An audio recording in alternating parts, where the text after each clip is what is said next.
Good morning, everybody, and welcome to the highlight of civilization -1.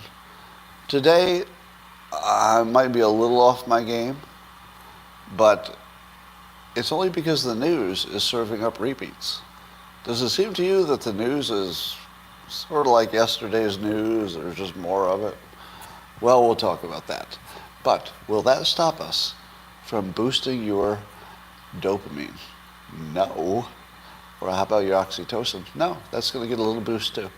And all you need to take it to the next level is a cup or mug or glass, a tankard, chalice or stein, a canteen, jug or flask, a vessel of any kind. Fill it with your favorite beverage. I like coffee.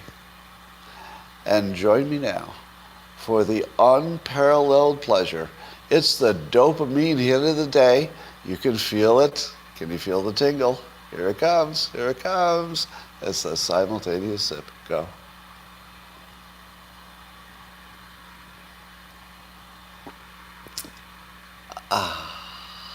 Yeah. Yeah.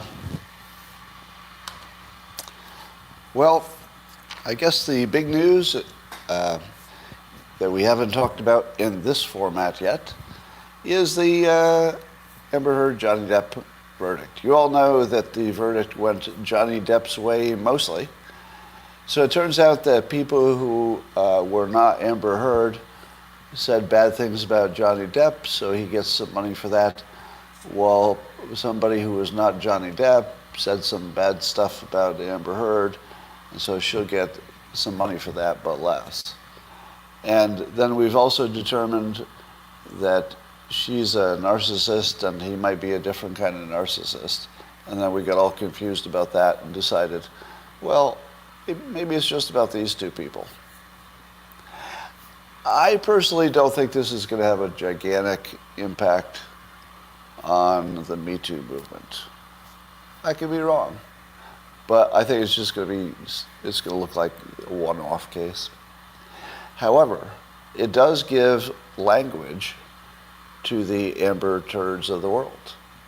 So knowing that, as we do, that she's not alone, she's not the only one who has her personality diagnosis, isn't it nice that when you're trying to inform somebody for the first time that somebody has this, let's say, a constellation of symptoms, you can say, oh, it's like Amber Heard.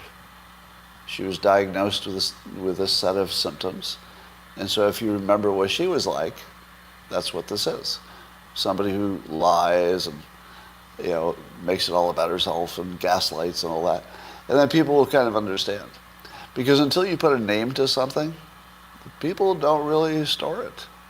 They don't really store concepts. But they'll store Amber Heard. And every time you refer to her now, you look, hey. But here's where it got confusing.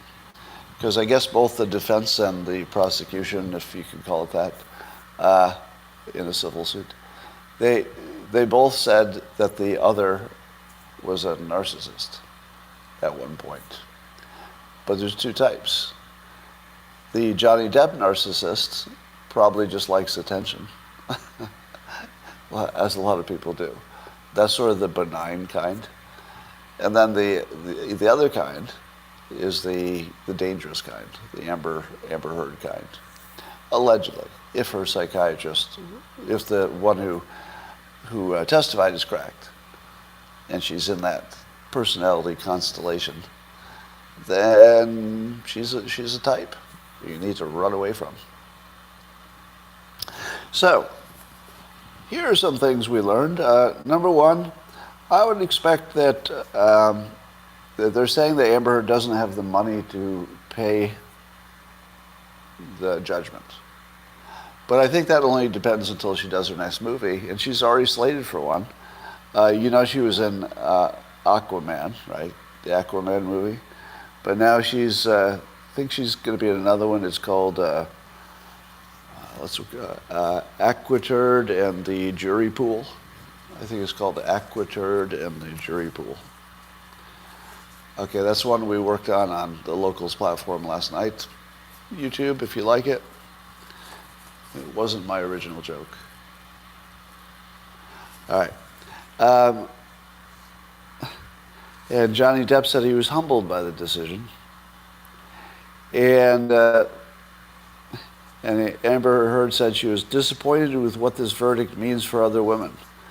And I was thinking to myself, what does this verdict mean for other women? Because that's sort of subjective, isn't it? I feel like what we learn from this is you can't lie and abuse a man and get away with it every single time. At least sometimes. It might be rare. But every now and then, somebody's going to throw away his whole life just to make a point. And I'm glad that Johnny Depp set that standard. Yeah. So maybe what it disappointed what this verdict means for other women. So certainly there will be cases where women are not taken seriously, and then that would be tragic.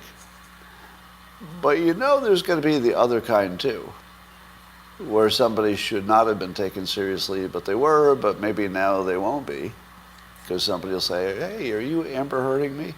Because I've seen this before. So it's going to go both ways.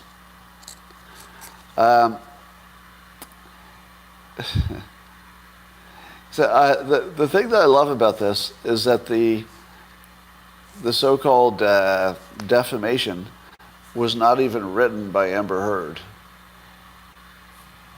There's a report that the ACLU wrote the opinion piece, right?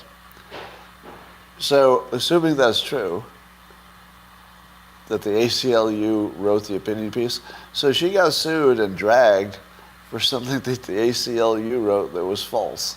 Now, she had to approve it, of course, I imagine. I assume.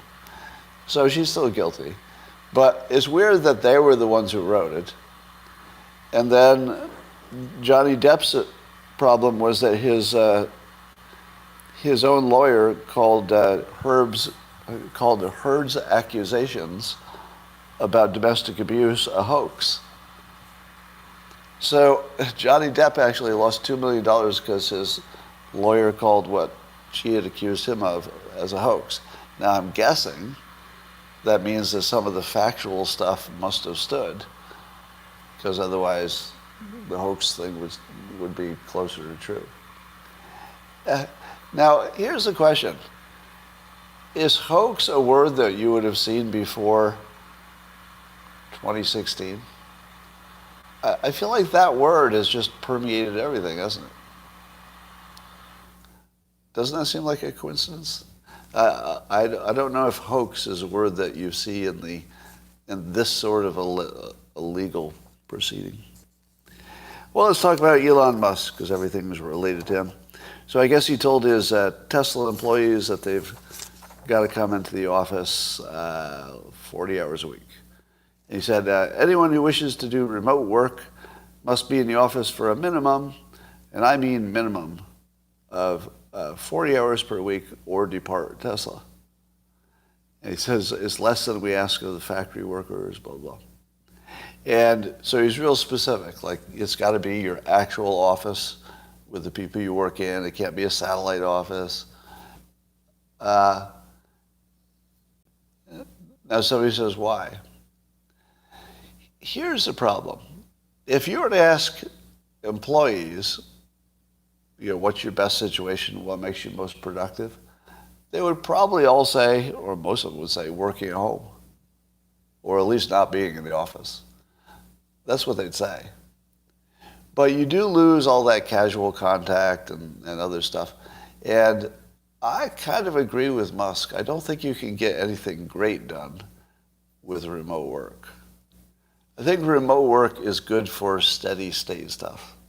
Maybe do the things that you know how to do. I think it's way less good for getting something changed or improved, or radical improvement, or cannibalizing what you have to brainstorm up something new. Yeah, iterating. All the iterating. Everything's just slower and less risky, I guess. And then you don't create any human bonds. It doesn't bond to the company as much. Yeah, the energy is different. So I guess I'm going to agree with him. So I hate it from the perspective of the employees. What makes them comfortable is probably working at home. But what makes the company they work for successful, so they can have good retirement accounts or whatever it is they give them, probably going to work. So I love watching CNN try to explain Biden's record. They've kind of given up. Have you noticed that? Like even CNN is they're completely given up on Biden because it would be embarrassing to try to support him. But they do still wave their hands at his accomplishments.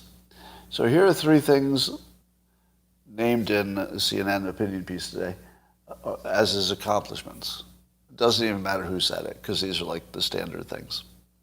So one accomplishment is that employment levels are good. Employment levels are good. What do you think? Is that a good Biden accomplishment?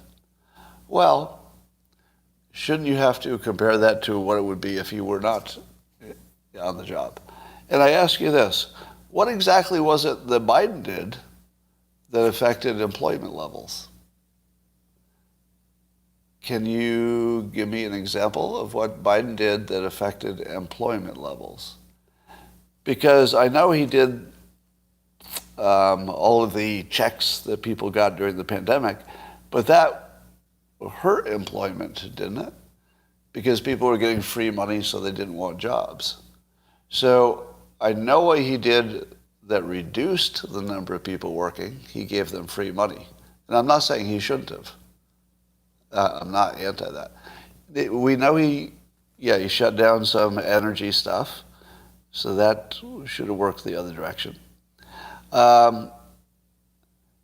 Inflation, I don't know, gas prices. I'm trying to think of anything he did that wasn't anti-worker. Raise taxes, I don't know, tried to. So I guess, here's one, the Bipartisan Infrastructure Bill. So presumably that would have been good for employment, but I don't know how much of that is actually happening yet. Anything? And so the first one, employment levels, I think would have been about the same no matter who was president. Am I right? Don't you think Trump would have had pretty good employment levels? I mean, maybe a little better, but they'd be in the same range. So one of Biden's successes was just going to happen no matter who was president. The other one is the Bipartisan Infrastructure Bill. You know, there's nothing that the public cares less about than a bipartisan infrastructure bill. Do you know what the public thinks about that? That it's a gigantic example of corruption and incompetence. And that they think pork. As soon as you say it, they think pork.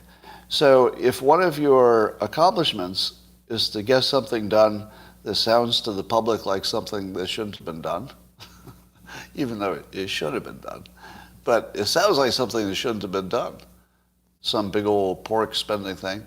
Now let me ask you in the comments, how many of you have benefited so far in a way that you can see some building or some infrastructure from the Bipartisan Infrastructure Bill? So as of today, how many of you can see the impact of it?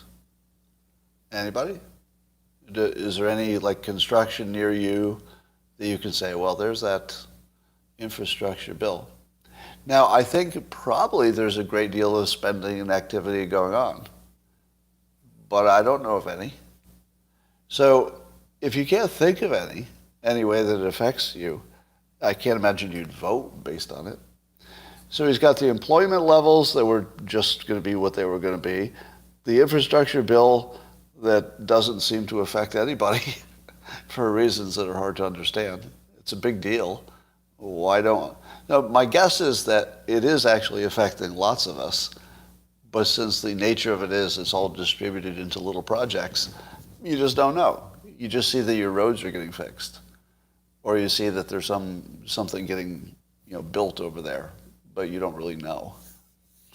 So, and then he gets credit for leading the Western alliance against Russia, to which I say, Should he have done that? Can you take credit for leading the Western alliance against Russia? He lost that war. They're losing the war, right? Didn't Russia get what it primarily said it wanted? And it looks like they'll probably be able to hold it. So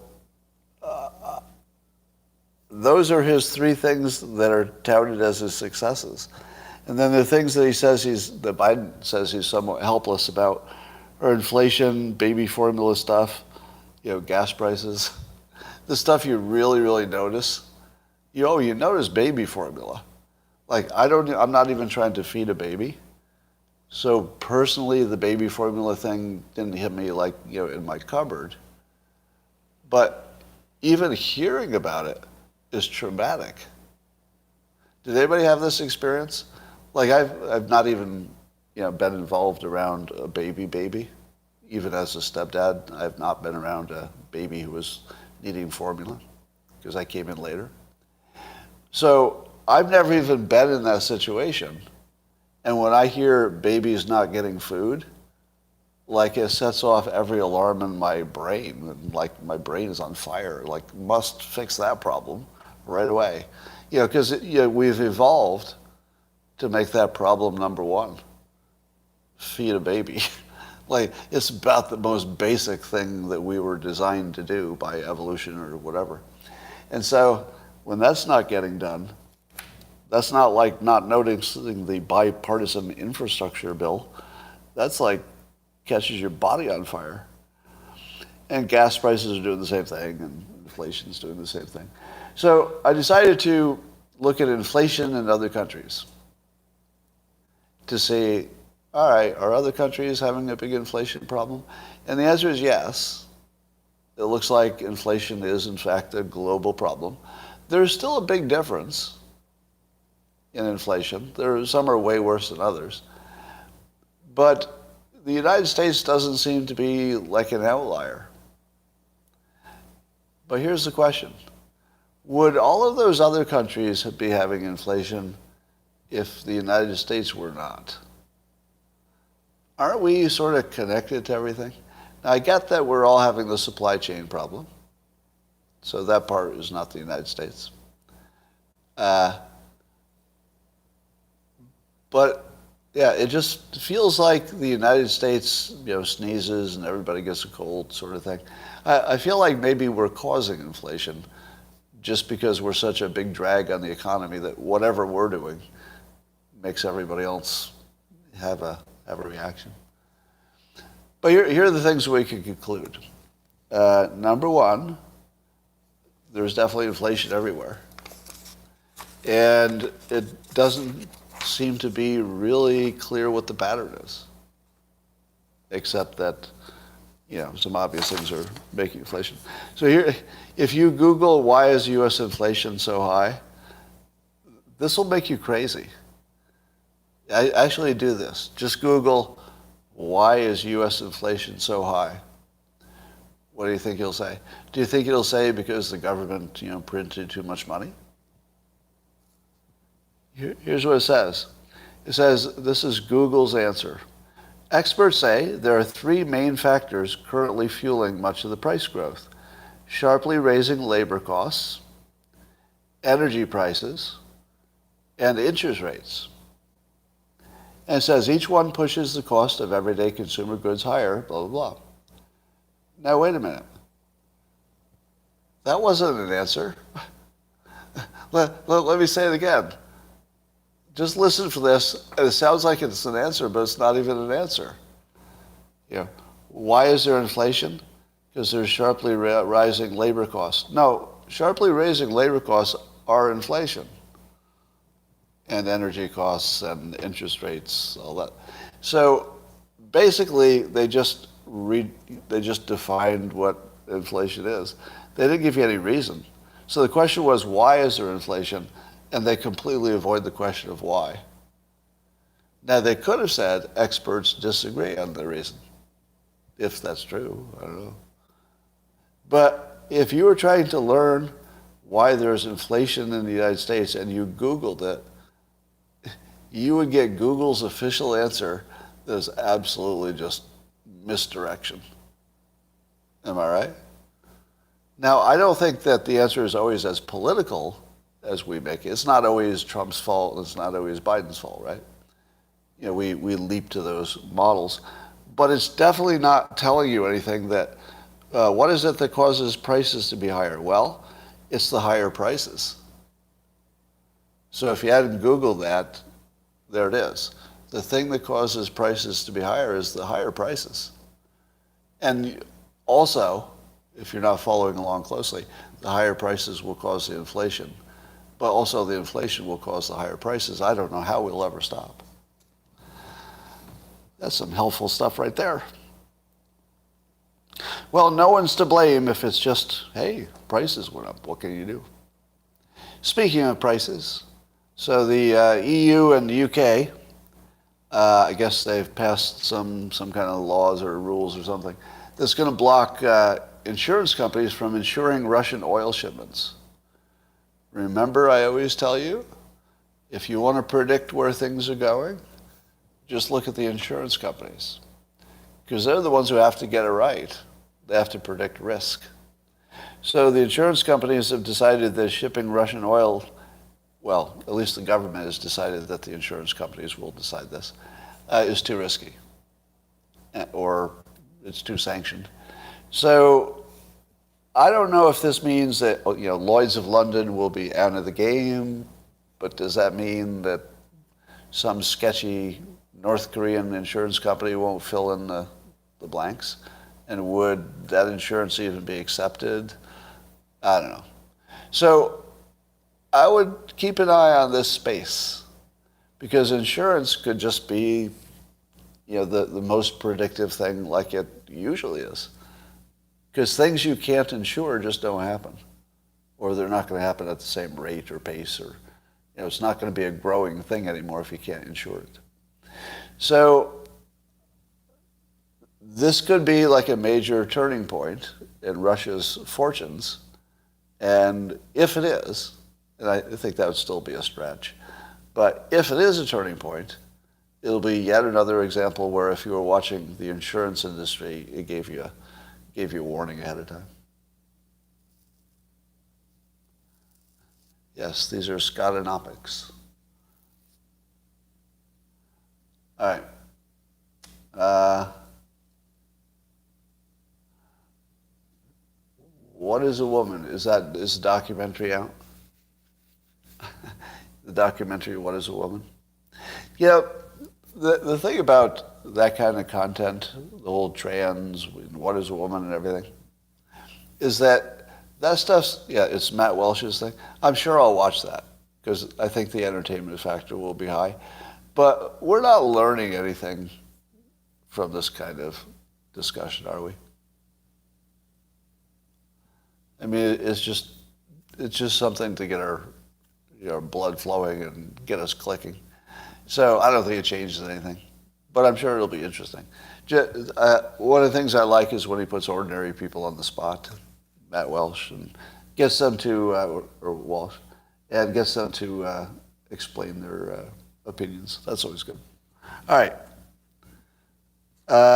So now this Sussman story is being framed as a big nothing by the Democrats.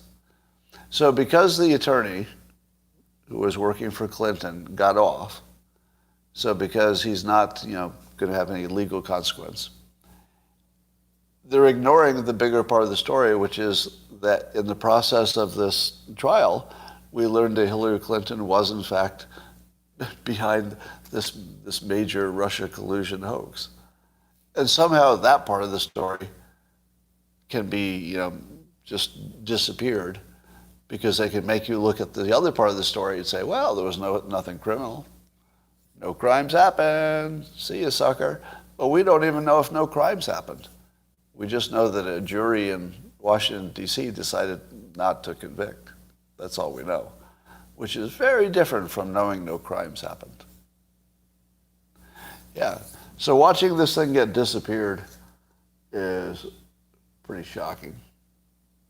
All right. Now, Am I wrong to say that the news is not serving up anything new? Because it's a slow week, right? So what does 2024 look like to you, everybody? Who do you think is going to be running in 2024? Give me your matchup. So after the primaries are done and they're down to the final two, a lot of people saying DeSantis over on the Locals platform. Over on YouTube, what say you? Give us your predictions. All right. You think it'll be Trump and Buttigieg? All right. People are not so sure over there. A lot of people saying DeSantis, but that depends entirely on whether Trump runs. Trump Adams, not likely. All right, Newsom. Gavin Newsom, maybe, especially if he loses for governor. Losing the governorship of California would be one thing that would put him in the running for president. I could see it being Gavin Newsom and Trump. Oh, that would be interesting. Oh, imagine that. Because of the family connections. You've got Don Jr. with Kimberly Guilfoyle, had been married to Newsom. That would be an ugly situation. Now remember what Elon Musk said, and I've said this too, that reality tends to bend toward the most interesting, the most entertaining outcome from the observer's perspective. Not from the people who are in it. It doesn't entertain them at all. But from the observer's perspective, it always goes toward whatever's the most interesting. And the most interesting would be Gavin Newsom versus Trump. That would be the most interesting, wouldn't it? Because I feel that the Hillary redo would just be another Trump victory, and it wouldn't. I don't know. It wouldn't feel fresh.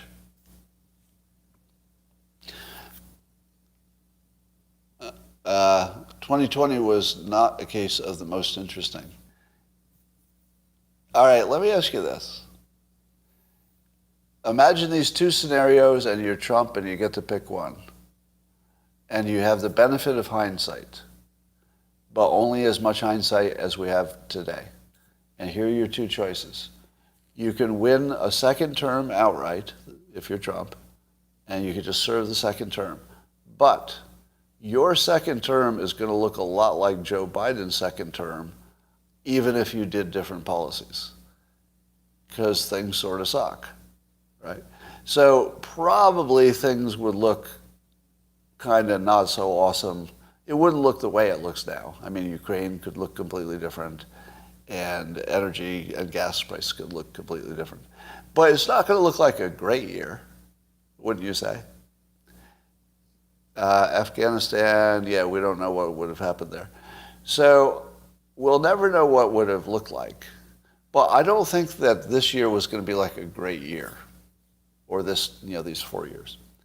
So now compare this to Joe Biden coming in and wrecking everything, and then Trump biding his time and coming back and fixing everything that he fixed the first time, and then expanding on that. Yeah, Taiwan could get interesting fast. So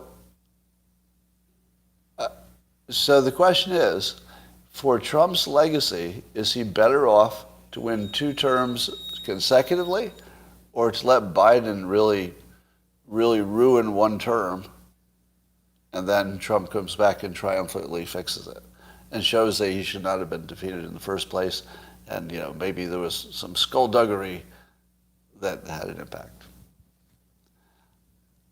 You have to wonder, because it's completely unpredictable. You could say that, Trump would have done all the right things if he'd been in office, so we wouldn't be in this mess now. Maybe. But he might have done other things that were worse. You don't know. There's no way to know.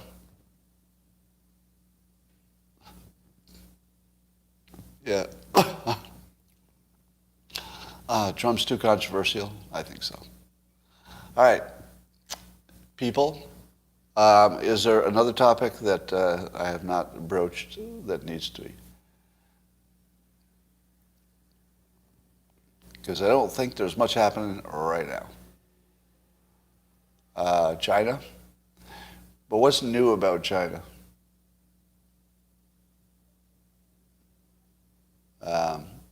Taiwan. Yeah, I don't know if there's anything new about Taiwan either.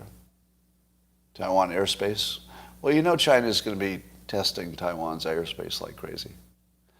All right, let me give you one idea for gun control and see if you would be willing to consider it. It goes like this. Instead of negotiating just with gun control, yes or no, you throw in child safety and say, all right, it's a child safety bill, and the age of buying certain weapons will just be part of the discussion. But it'd also be how to protect them from social media, how to protect them from, I don't know, bad schools. So you can come up with several things that are for protecting children. The problem is, if you throw in abortion, then the whole thing becomes useless. So you'd have to hold abortion out. But if you made a set of child-related policies and said, look, the reason that you know this won't be a slippery slope is that it's related to children, and we're hitting a number of things. It's not about guns, it's about children.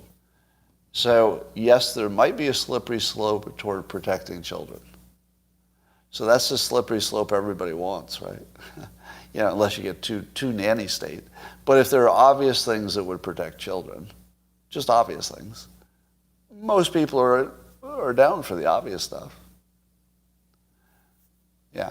So if you could throw together more than one topic and say, look, if you're going to take something as important from the right as any kind of gun control, even if the only thing you're doing is limiting the age of your first purchase of an AR, let's say, even if that's all you're doing, it's too far. But if it's part of a bigger bill just for the kids, it doesn't feel the same, does it? It would be hard to vote against the Save the Kids bill. So I'm sympathetic to the argument that says you have to be an absolutist about gun rights, because if they see weakness, they'll chip away. That's not crazy. So if you're saying to yourself, Scott, I prefer our current situation where it's just logjam. Well, keep in mind it might not stay that way, because I don't know how many more school shootings it would take before a few more Republicans are going to crack. So things are probably going to change. I don't know if you can stop things from changing. So if you know things are going to change, your best play is to manage the change to the minimum change necessary, maybe, if that's what you want. So it's sort of if you believe it's going to happen anyway, then you're not dealing with a slippery slope problem. You're dealing with steering the slippery slope, because maybe that's all you can do, because it's going to happen anyway. And the things that we can be sure, well, as much as you can be sure of anything, there will be more mass shootings. Don't you feel that that's just easy, unfortunately, to say? There will be more of them. And there will be probably a greater rate of them. And probably there will be a new one that shocks us in ways we didn't even know we could be shocked. I mean, I feel as if there's a whole level that hasn't been hit yet, and somebody's going to try to hit it, meaning worst thing ever. And sooner or later, some Republicans are just going to have to crack. So you either manage the change or you let the change manage you, I think. You think Vegas did that? Maybe. I think that 60 dead in Vegas, right? And I don't think it changed anything, did it?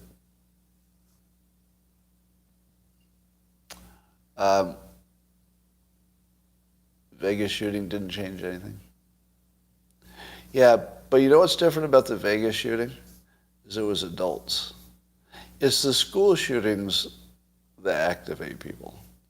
You're not going to activate a Republican a Republican politician by a bunch of adults getting killed. That probably won't activate them. They're going to need to hear something else. Now, let me give you my provocative thoughts that I got criticized for saying something was a thought experiment when it didn't fit some, I don't know, scientific rigor. But I've said this before, and I don't mean it exactly as a joke. I heard that there's never been a mass shooting done by an NRA member. Is that true? Now, I'm sure there have been murders, probably, but there's no mass shooting by an NRA member. Now, let's say that's true. Now, number two, have there been any mass shootings by women? Yes or no? Have there been any mass shootings by women? Somebody says yes, but it's rare. Right? It's rare. So, now here's the interesting one. How many of the mass shootings were, let's say, left-leaning, would have registered Democrat, versus right-leaning, and if they had registered, it would have been Republican? What would you say? What percentage do you think is left versus right-leaning? Your numbers are all over the place and display your bias. I don't know the answer, but let's say it's 50-50. Can we say 50-50 just to talk about it? It might be 70-30, but the point will be the same. Point will be the same. Suppose Republicans suggested that if you're a registered Democrat, and you have to be registered before you can buy a gun. So I'm just brainstorming something that would be more funny than practical. You have to be registered, but if you register as a Democrat, you're not allowed to buy an AR until you're 25. But if you register Republican, or you join the NRA, how about that? How about that? You want to get the NRA on your side? Pass a law that says you can't buy an AR under age 25 unless you're in the NRA. And maybe you have to be there for a year or something.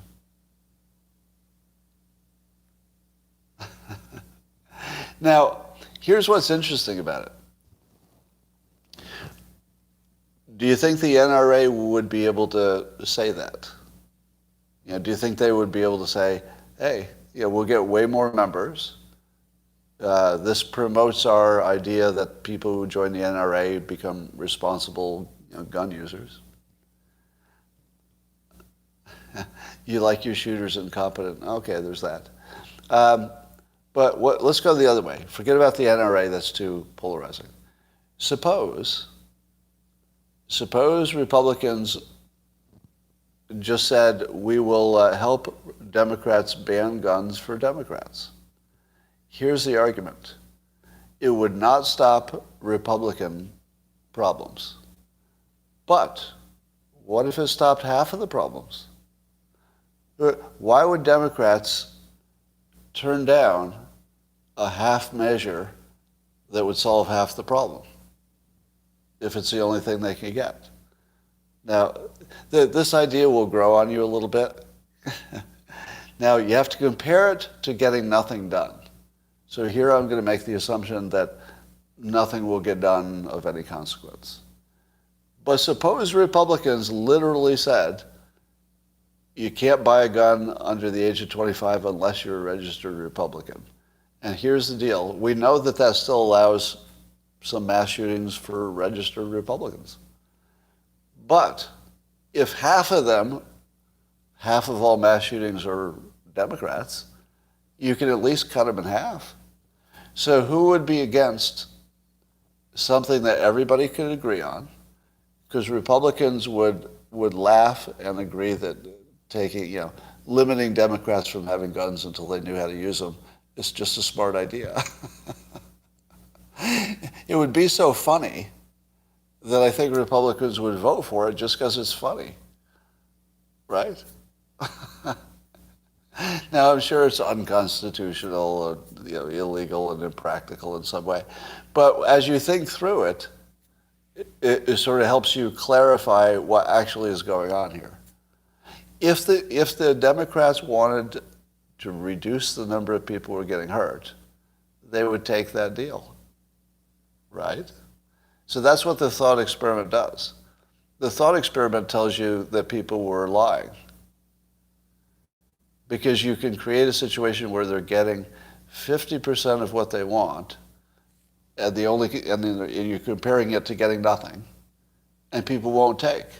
People won't take the 50% because they didn't really want a solution. Even though it's half, a rational person will take half a solution over no solution. Am I right? So I think that it would expose the thinking on the left that they're making political points and they're not attempting to do anything that's practical in the real world. Because if Republicans said, hey, let's solve half the problem, we're on board in solving your half of the problem, and as far as our half, that's more complicated and nobody has a solution for that, but let's solve half of it.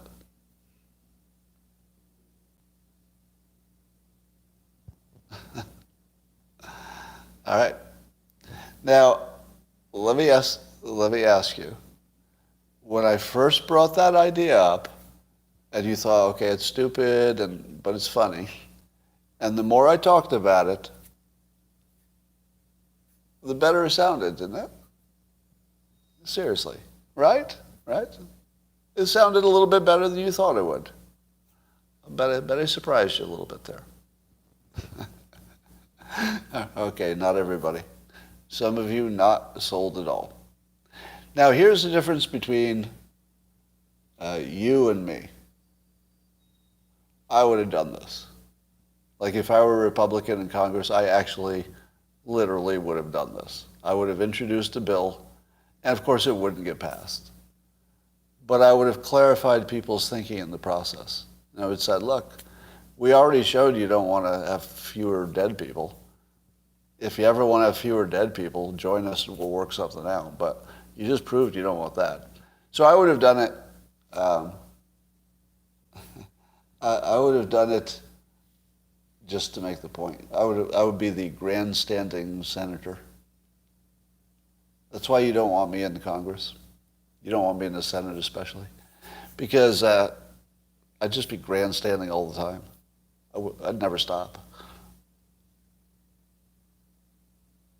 All he knows about is California, LOL. Well, I did grow up in upstate New York, so I do know a little bit about a little bit.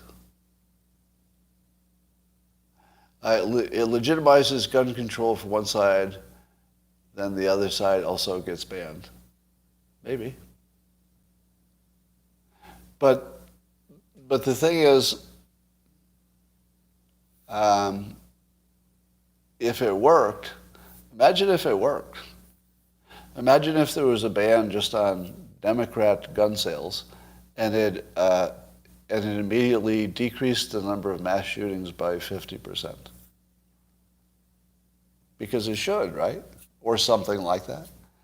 Because that would be the number that were, roughly in that category. So wouldn't it look like the problem had been solved so that you didn't need to have more gun control, because it would look like it was heading in the right direction and everybody take a victory lap? Slippery slope. So the Tulsa shooting, there was another mass shooting, but was it the wrong ethnicity, somebody saying, so it disappeared?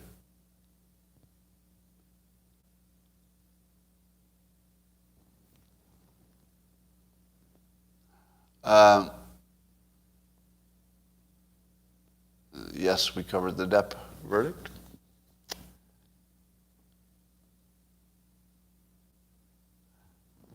All right.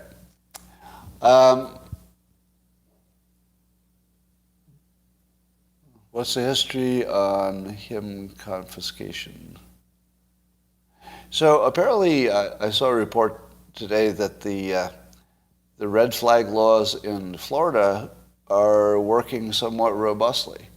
And there were quite a number of examples where when you hear the example, you say to yourself, oh yeah, that's somebody who should have their gun taken away. You know, usually it's somebody who's made an actual threat against like real people, like, you know, I'm going to do something bad to that class. And I don't know what the law says in terms of when you get your rights back. But every example that I heard, I said to myself, okay, that's, you know, I could live with that. I just don't know if they're permanent. Permanent would be more of a problem. Hey, good picture.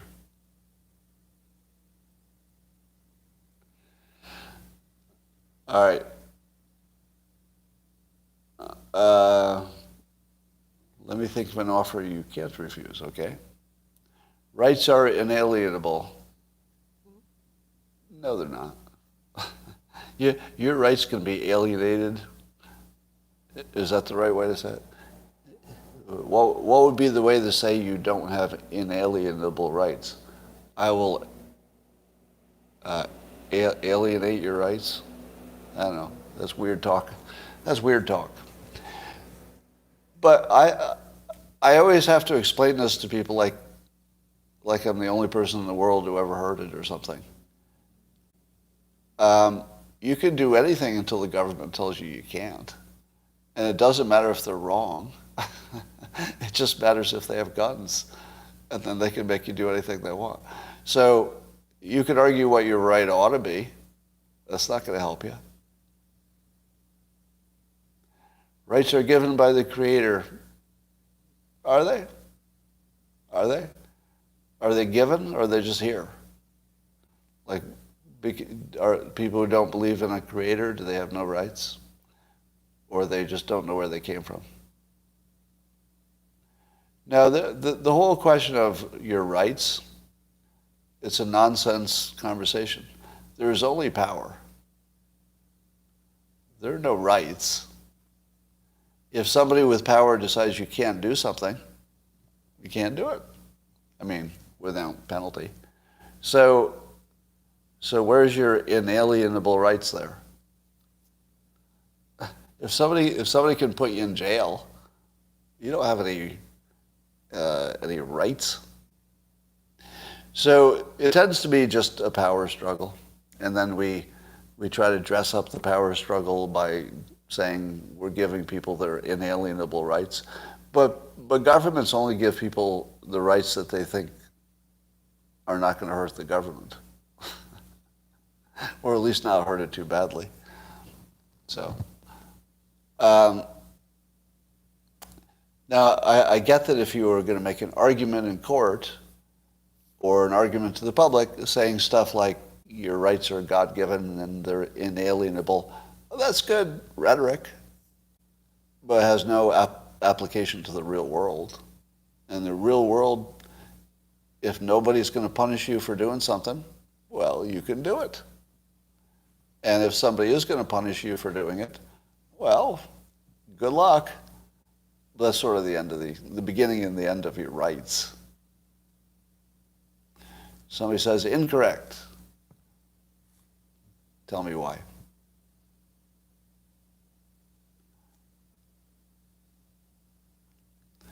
No. Somebody is characterizing me. So here's how you know that you're not understanding it. If you have to reword what I say, you're probably rewording it into something weird so you can explain why you disagree with it. If you simply use what I say, it doesn't look like what you said. Right? So I did not say whether your rights, exist or something in some philosophical way. I'm saying that whether you have the philosophical right to rights or a God-given set of rights, it's all irrelevant. What's relevant is you can do stuff that doesn't get you punished, and the other stuff you better not do. Or you better figure out how to get away with it. But no, this whole inalienable rights is great. It just has no application to your real life. James here lives by the Hobos Code. And I respect that. I don't know what the Hobos Code is, but if hobos have a code, I have to think that they developed it over time and probably goes well with the whole train hopping lifestyle. And for example, what would the Hobos Code say about a ham sandwich? And if a hobo finds a ham sandwich,